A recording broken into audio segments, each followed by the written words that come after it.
ono whakahoata atu e amanaki lerei. O ko utui tātou e veiua. Ko tahai o e whakailonga whakaosi, pea whoki mai a e ki ke mau ahono kakai, ko e au a e neongo lerei ki he tapa kotoa peo mamani. Pero ulau tāpua ki ai he hoani ke u kau whataha i he kau tangata, kau mai kau kaunanga, o kuna umau whainga maarie ke tau whetongi atu i he ope, i he vahe o e pōpoaki o e eiko si sukalaisi. Tako tui whapapau he ngahi whainga maarie pēni o kui kai ke tau lau funga waka. Neongo ko e poro kalamau ku whotu tuu i he whakakaukau, ki he ngahi houa e fiafi ko e uhi ko e whakangatangata ko e ne tau kau whakataha i sai o ne. Kako whebe funga waka ku ke kau ki ai, kako ke whainga maarie ke mea mai he ngahi e fiafi, ke ngahi pōpoa ki whakalau maarie o ku omi he kau tangata mo me kau whiwhine i.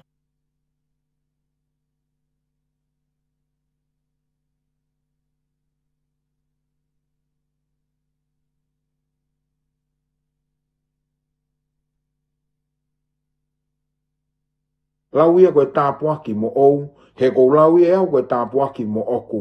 Ke ne lalanga pe te ne whe unua e ku unu, ke u vāo whiangi ai pa moku e kosi sukalaisi. Ko iei he whiwhini ta tau pa moha e ku whiawhia, ke u whakamalu atu e ngahi tāla whakatapu kotoa be ku o whaoa whakea pe me he ope. Ka tā mo oku ai whainga maari o e pōkoeni, ke u whawhunga i atu ai tāri lei mo e tāri loto maa whana. Lau maari e kotoa be he wheitu o ku ke mea mai pia me ai, ke whano ngoa ai wholofola maa mo maan onia e eiko si sukalaisi. Koe ku lotu ia, te tau kaunga kau whakataha i he tāpuaki e whakakoloa aki tau tolu i he poni. Koe uhi ke whakawhonu aki e tau mo ui he whutaimi whainga taa koe ni o ku tau whekuki pia muia. E whiwhini, o ku whakau atu e talitani lelei ka te ki nau tolu o ku nau i he mohenga e mamahi ka ku nau mau whainga maarie, ke nau whanongoa ai pōpoaki. Hange ko mea nā kulawe ki ai he kamata o e fiafi whakaosa pate o wike kuosi, ko e kamata anga ia o e kutari ai whehui o ku pehe, o ku i whe ai otua he taimi o e whaingataa. Tako tuibena ke mau whainga maari e pia moau o whanongoa e ulaki whakakaukau, hono o mai ke toi mahino ange te ki tau tolu, he o ku tāla whiri a mamani, ka mau koe o tua ku tauhi koe o tua o ku ofa. Ka mau ko hono hua whaa ia. Pea ka mau koe tu ungaia o e tau lotu, koe tau whakawhea ngai he nai ulaki ofa mai. O ku i whea ia he taimi o e whai ngataa.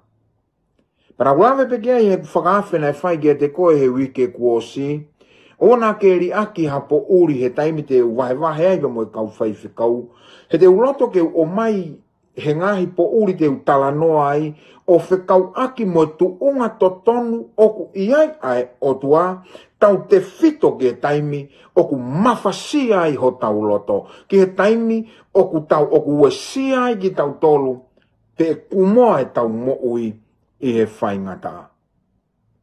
Whawhai koe i he poni ki mua ke tau whakawa e wholofola maa mo maan oni ai e ki, whamoremore mua kau whai ha tau lotu, ka tau toki hoko atu he whiawhini. Ke tau lotu, e lau maari e maan oni, o ku tāka milo ho fofo ngā i he kolope. Kau ku tuu mau ho whakakaukau i he pere ofa anga ho whakatupu ka koe tangata. Tane nei ke talanoa ki ai i piseri, lolotonga aho o pekia, nā ke whakakaukau i aho whaahinga.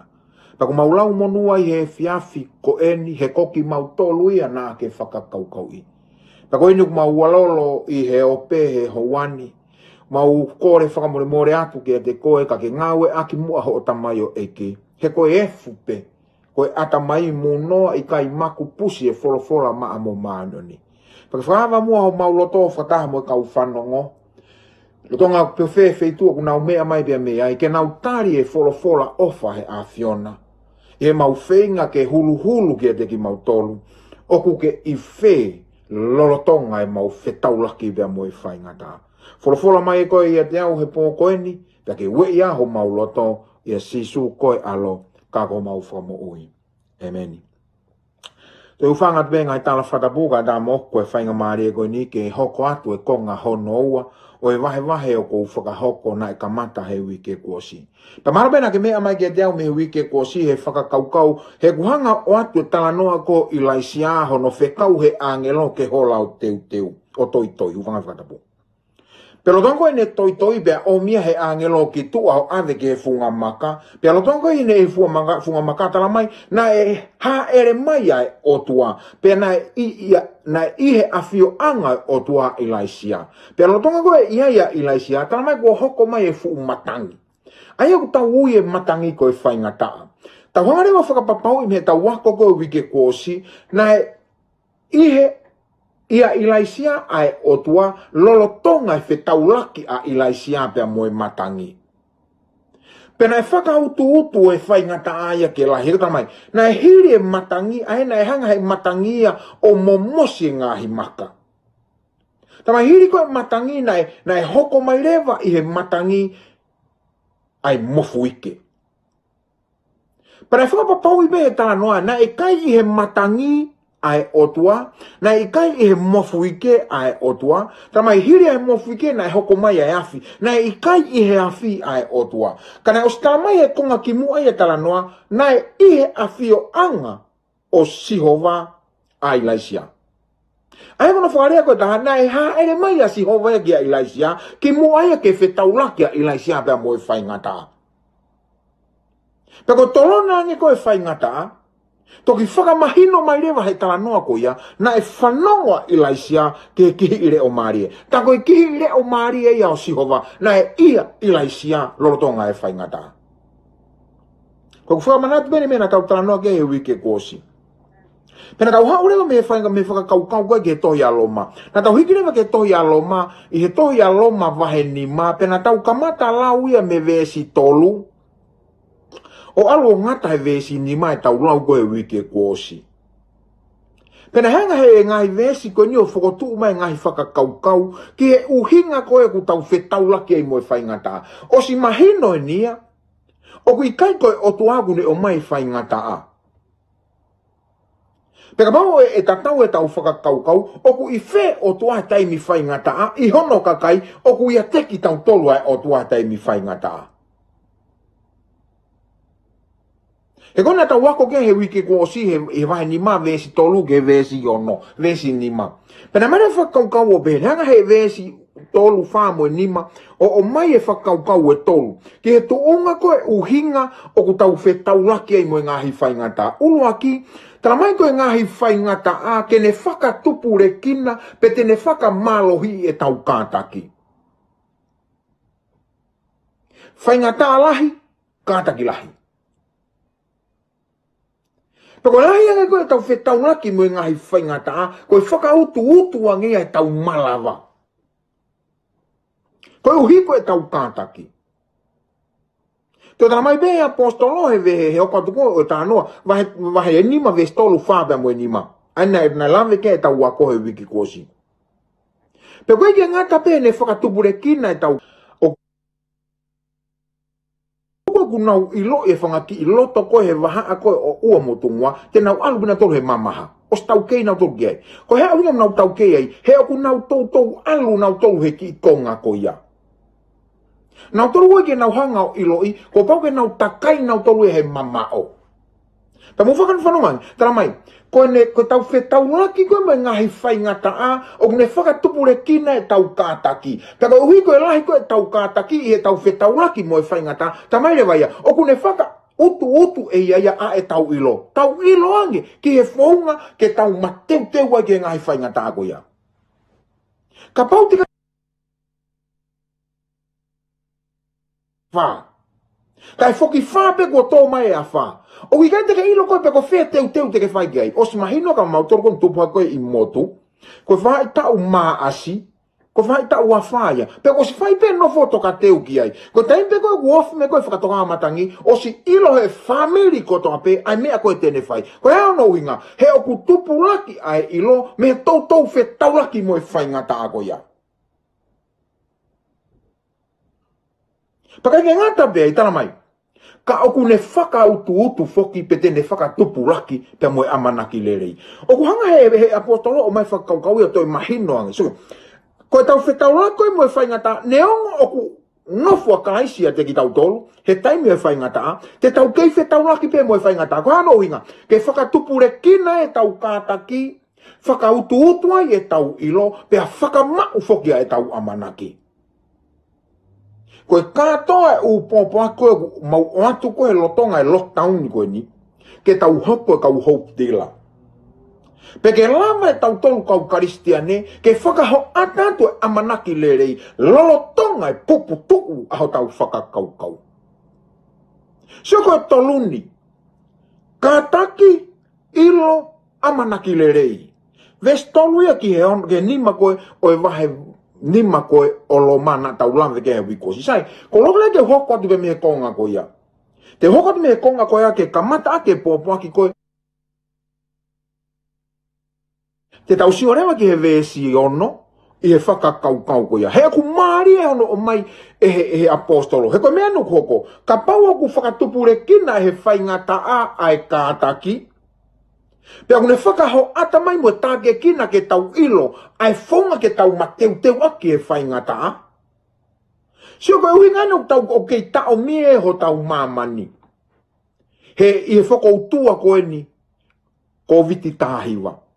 He koe whakoutua fo'ou. Pea ku te gai ke fuulahi e ilo ia ki ai. Ka koe loloa ange koe taimi te tau whetau laki ai moe whakoutua koe ni. Koe lahi ange ilo koe ki ai, koe mateu ange ia. Ke malu i ki tau tolu me he whaingata a koe ia. Ka koe ni, pe tene whakotu rewa moe amanaki lerei. Paka amanaki lerei eni. Ko taimi waku maua e mea ke whae ko tau malu i. Whakatupunga me tau ilo, e whakangofua rewa e tau wheohi ke tau whehokotaki. He kua lava ilo i, pe ai tu loa e tau amanaki. Whanau mai ke vesi ono, ko maria i lahi, ke lau koe apostolo he vesi ono ko loma vahe nima. O veni ene lave.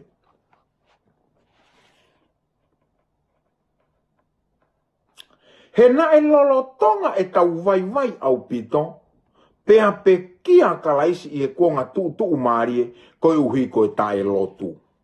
Sai, na ku lave foke uhinga u whanau i mai ai amanaki lerei he vesi nima. Ai au fie maurewa ki a tau tolu koe whanau a kalaisi, pe koe whanau a otua, ke iai e makatu unga ke foko tua e tau amanaki lerei. Ni ongo ku tau whetau laki moe whaingata. Ai e koe makatu unga koe ke foko tua e tau amanaki lerei ko si sukalaisi. Pe koe hapea whahinga whaingata o ku tau whetau laki moia, o ku pore i ki tau tolu he apostolo, mana tu i eni. Tu a merie koe ki ho o taunga ku tau he futerie, pe ko ho taunga koia ko si sukalaisi.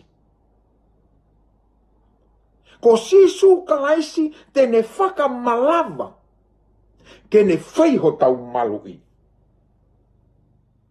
He ko ia o ku tuku ki aia e tau amanaki. O i gai ke ulawa whakawhai ke he i e amanaki, he talanoa koe ni pea moe whalala. Aia koe amanaki koe mea e hoko he kahau. Koe whalala, koe si whakapapau i pe ia pe koe hae whaunga, te te hau pe kita whaaki koe ia. Koe, toko lahe ku whae ko hono huse pani ti koe eiki waka. Pea, oku kehe pe taimia ku mau wholau wai mau tolu koe mei tonga ki o ua he taimia ku eiki waka i koe a asperi. Pe e kovi fe tahi, koe uhi koe mau tamai ia, o ki kai peke toi siva e mau amanakia mau tolu ia, i e mau falala he taimio ku i he fohe. Ko oku ulahi, nei ai waka o ua na ui koe utu malama. Ea, i taimio tope utu koe ako, lahi foke kau waka pe unau whaka uri he waka he taimio aluai. Koe taimpe koe ku toa haki i tauwha, pe haki i whakatamaki he waha. Tau te fito ke waha a koe no muka motonga. Ko mau loto katoa, tola he mautore kau pasese, tau ke whika mautore whanau, ke mau seo atu me nofu anga e pasese, ko asperi niu palau, o ku tuu he fohe. Ko he ao no uhinga, he o ku tuku ki ai, a e mau amanaki, tene hangau hauwha ki mautoro, he ngahi whaingata. Whanongo mai! Ko whakotu mai he apostolo, oku akalaisi a tautolu, he lolotonga e whaingata a, whakotu ho amanaki, i he tokotaha ko ia, he tene hao whaki i ko he whaingata ko ia. Hano hinga ki whakotua e tau amanaki he tokotaha ko ia. He koni tala mai. He na e lolotonga hono tau mia mamani he whaingata ko ia ngahala. Ko pekia ia. Matautolu. Amen. Koe haa toi uhinga ma o lunga ange. Ka koe uhinga koe ni. Kone whei lau i ia. Ke veteange masani o langi. Kane tutui mai e fu taimi whaingata. Kene tari e tautea o e angahala. Koe uhi ke whokotua e amanaki. Koe whahinga o e tangata. Hau pe mau ke tohi koa aloma vahe valu mo vesi ua valu. Loma vahe valu, vesi ua valu, ke hoko atu ke tautala noa. Te uki foki ke vesi ua fitu. Kau toki lau e vesi ua valu. Loma vahe valu, vesi ua fitu. Whanongo pe kau whanongo. Ka koia o kune ilo i ae loto, o kune ilo i moe finangalo o e lau maarie. He o kune hufe kina ai kakai maa oni o tau moe otua. Sai, koe tamako taramai ke tuku kia e tau amanaki. Ko hiko e lahi koe tau tau fe tau laki koe moe whai ngata a. E lahi ai e tau kātaki. Pe lahi ai e tau ilo. Taramai, hiki rewa e tau amanaki o whoko tuu ia si sukalaisi. Koe uhingan ke tuku ai. Koe uhinga eni ke tuku e tau amanaki ia si sukalaisi. Koe ula ki taramai. He kune iloi holoto, mohoku loto, pe o kune iloi moe otua. Ilo lelei e ia otua. Pe koe mea ene ko maari e ia he lave apostolo ke kailoma. Pe o kune hufe kina koe loto ngai taimi whaingata. Amen. Oku hufe kina ki tau tolu.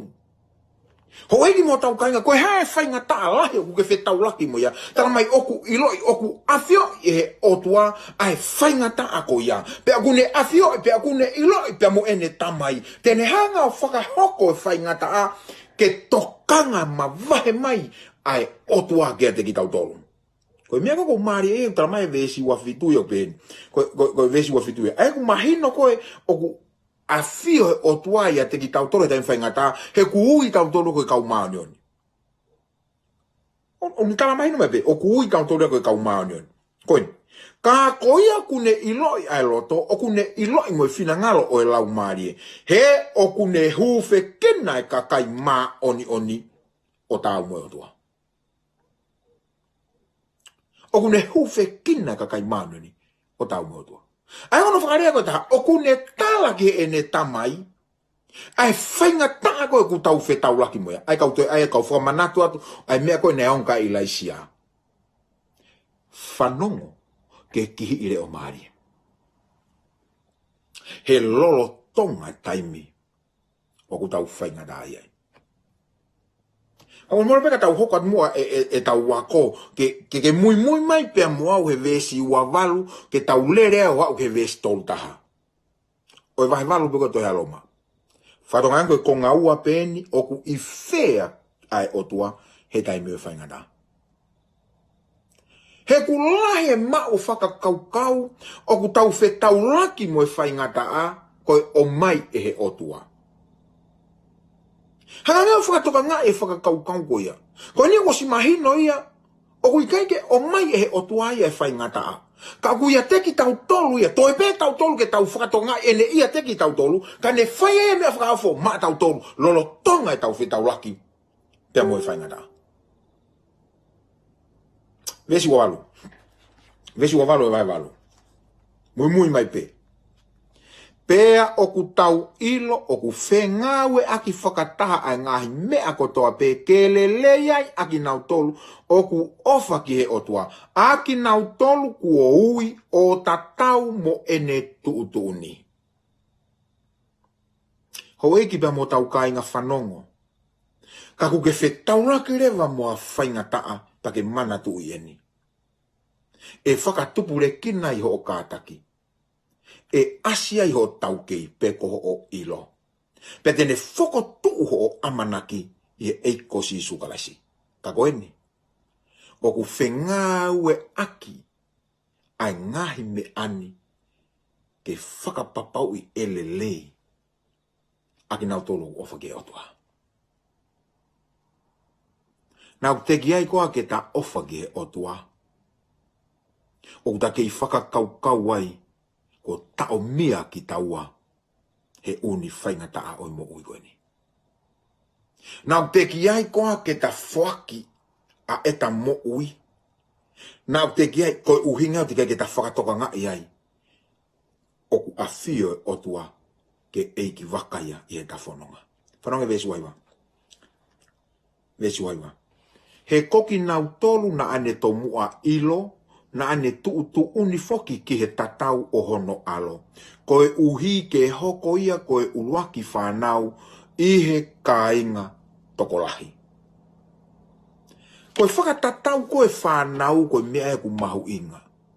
Pa muhanga whakatonga ieni. Ka bau ku whakatatau tau tolu ki a sisu koe whanau ai otua. Mea nina ka ke whetaulaka sisu ma whainga taa lotonga ni imamani. I kai. Mea mai kau tau kei whorofora. Te kua mo mea e motore ngahi whainga taa na whetaulaki mo sisu. Ka koe ngahi whainga taa ko ia, na e whakapapau e sisu ia, oku ihe otua.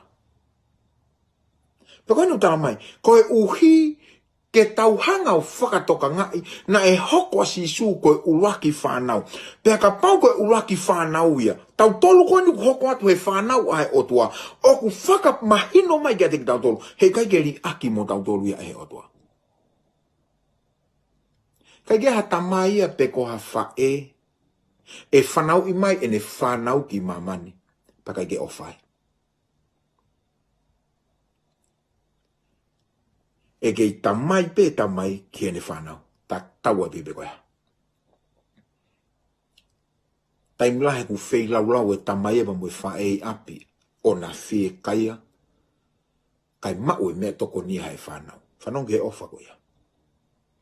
Pea ku pehene ofa ai otua. Pehene a ene tokanga mai. He taime ku tau whainga tae. Mestou noa. Vestonua. Pea koki nau tolu na ane tu uni, na ane ui aki nau tolu foki. Pea koki nau tolu na ane ui, na ane whakatonu iai aki nau tolu foki. Ka koki nau tolu na ane whakatonu iai, na ane hake aki nau tolu foki. Ka kia hata konga taua. Koe konga pea taua heni kuton ke tahanga whakatoka ngai, ke ta ilo o tua, pe o kui whehe taimi o whaingata. He koe ni, taramai. O kai ngata pe ne hanga whatonu hia i ki tau tolu. O ku ne hanga hake aki i ki tau tolu. Koe hake aki i e kainga ko hono toko nia. Peka bau ko toe mo ui ki he vanu e whaingata a. O ku hake aki i koe e he otua. Ko no hake aki i ko no o hake koe me he tuunga ko ia. Ko ngahi polo kalama hoko koe te utala noa hoko atu koe kia i he toe. Te o mai e tuunga kehe nima. O e uhinga ku whakangofua i he otua.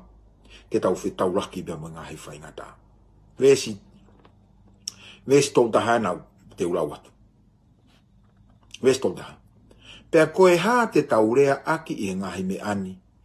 Ka kuo kau ai otua maa tau tolu. Pea ko hai e anga tuu kia te ki tau tolu. O kui whee otua he taimi e whaingata. O ku ne kau ia mo koe.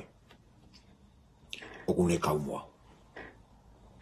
Ka pau o kui kai i he whaingata ae otua. Ta ku kau mo koe. o kune kaumua. Peko to tonu ke mahu inga maria ia he whokotu e tau amanaki. O ku whokotu e tau amanaki ihe eiki. Pea tau mahi no i rewa koe taimi kotoa pe he lolotonga e tau whanonga he aho kotoa pe. Ka tau ka whe taulaki mo ha whainga taa o ku i kaiko koe whe taulaki mo e whainga taa.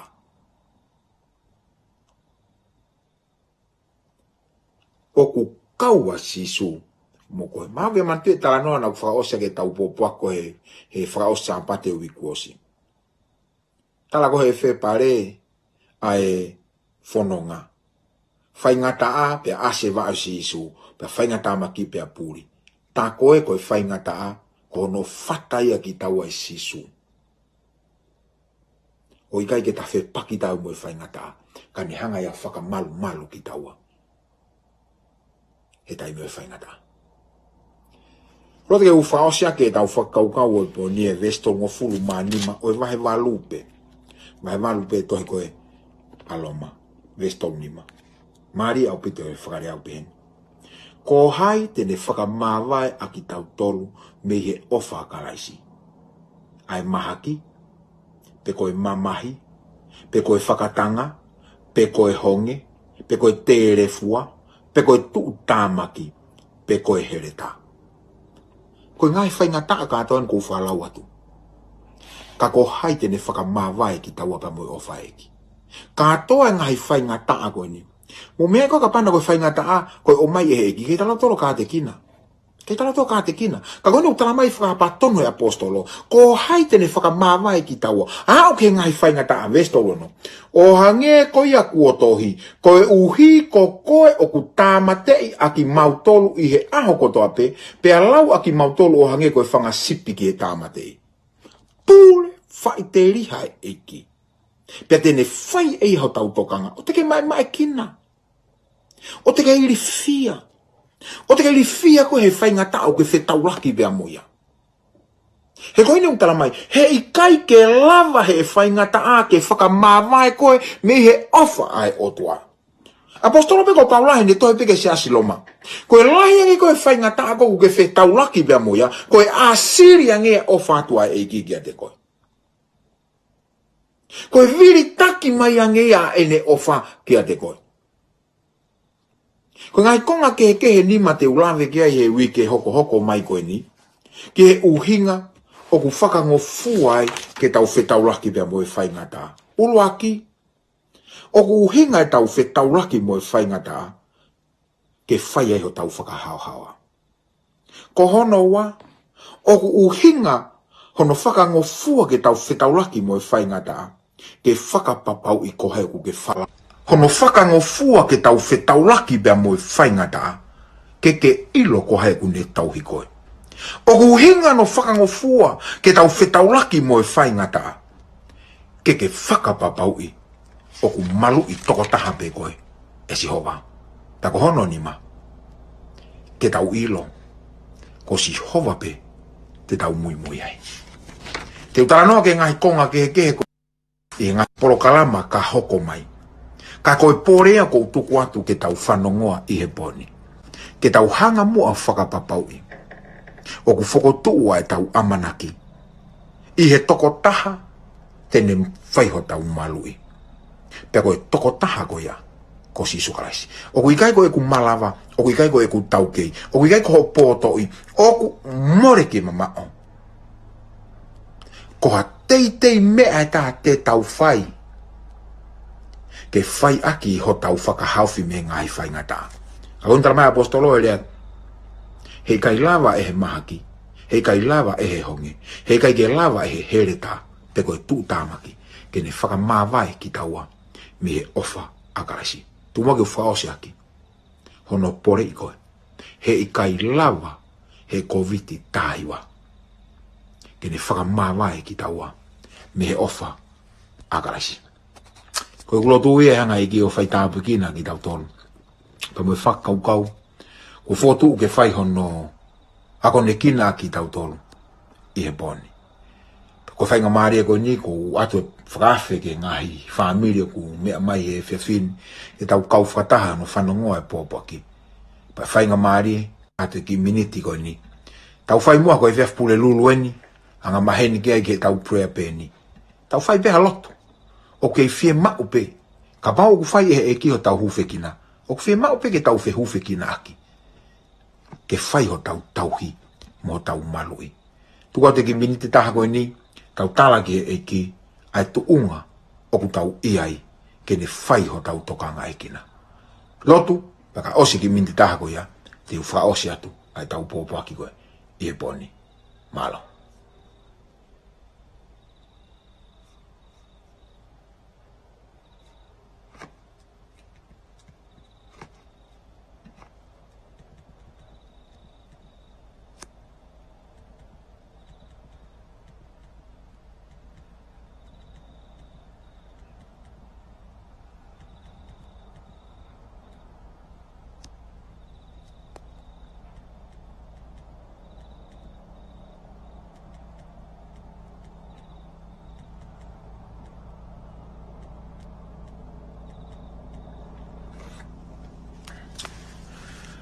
Te rau lotu.